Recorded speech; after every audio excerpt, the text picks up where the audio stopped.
2018 সনে একাদশ জাতীয় সংসদ নির্বাচনে ক্ষমতার অপব্যবহার, অপরাধমূলক অসদাচরণ, জালিয়াতি, দিনের ভোট রাতে করা এবং আর্থিক লেনদেনের মাধ্যমে সংসদ সদস্য নির্বাচনের প্রক্রিয়ার সাথে প্রশাসন, নির্বাচন কমিশনের সংশ্লিষ্ট কর্মকর্তা, পুলিশ, র্যাব, অন্যান্য আইনশৃঙ্খলা বাহিনীর সদস্য সহ সংশ্লিষ্ট সকলের বিরুদ্ধে অনুসন্ধানের সিদ্ধান্ত গৃহীত হয়েছে।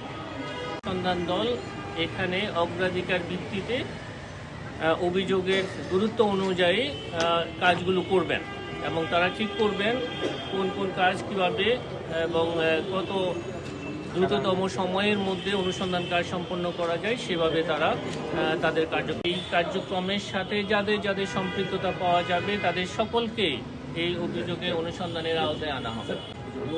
এটা কতজন আছেন, সংখ্যা কতজন, এটা অনুসন্ধান দল তারা বলতে পারবেন, তাদের কাছে বিস্তারিত তথ্য আছে। এটা আরো কতটুকু তারা যাবেন এটা অনুসন্ধান দলের দায়িত্ব, তারা ঠিক করবেন সেটা।